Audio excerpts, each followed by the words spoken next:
Hello guys! A day in my life. So yun nga, arte no. So yun nga guys, kakadating ko lang galing sa work. Hindi na ako nakapag-vlog kanina pag uwi ko. Kwento ko na lang. Hindi na ako nakapag-vlog kanina pag uwi ko.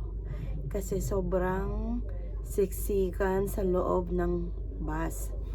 Tapos, paglabas ko ng building, so hinatid ako ng amo ko.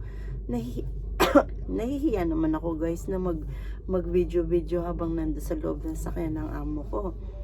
So, dinrap niya ako dun sa bus stop. Kaya hindi na ako nakapag-vlog. So, ngayon, sabi ko, pag uwi ko na lang sa bahay, doon na lang ako magbablog. Halos kakatapos ko lang din namang magsaing para habang nakikipag-chika-chikahan ako sa inyo, at least naluluto na yung kanin ko para mamaya kakain na lang ako. Yun guys. Alam nyo ba guys, sobrang init talaga kahit ngayong gabi na ha, alas 7 na ng gabi. Pero yung init sa labas guys, parang pantanghaling tapat.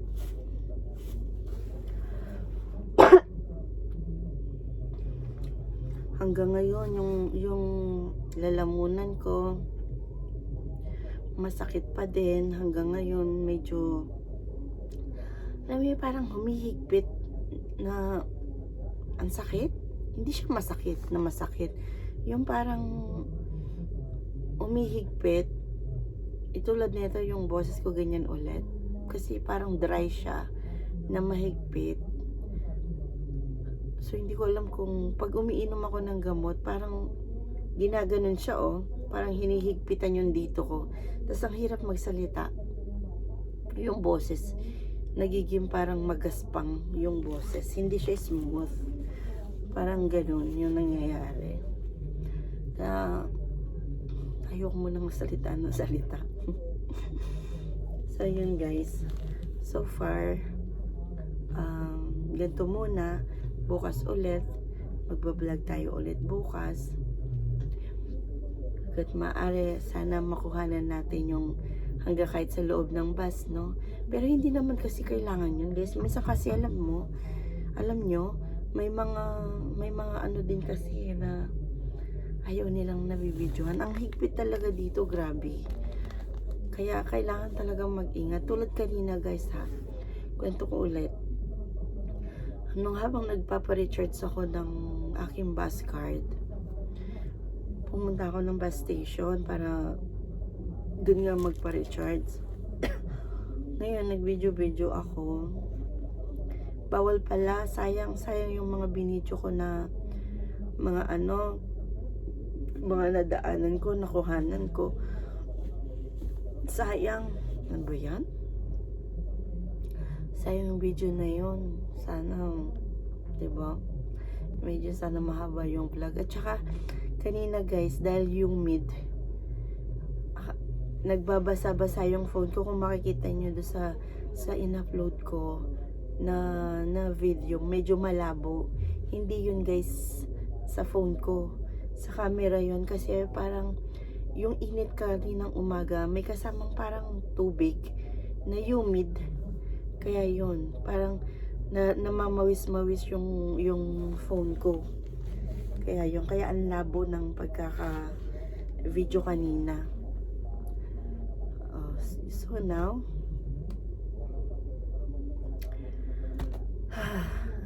thanks God, natapos na naman yung araw na to, na nairaos yung trabaho. I mean, nagawan ng maayos. Walang naging problema. Thank you Lord. Tapos nakauwi tayo ng bahay na safe. Tamang pahinga ngayon habang hinihintay kong maluto yung kanin ko. Tapos maya pagkaluto ng kanin ko guys, syempre kakain ako ng dinner ko, pahinga konti, hilamos, tapos magre-refresh sa sarili, tapos matutulog. Ganun, gusto ko nakukuha ko yung 8 hours kasi grabe yung eye bag ko. Kaya hanggat maaari, gusto ko nakukuha ko yung 8 hours na tulog. Kasi guys, ang gising ko 5 o'clock. Kung matutulog ako ng 8 or 9, 10, 11, 12, 1, 2, 3, 4, 5. So at least, 'di ba, may 8 hours akong tulog.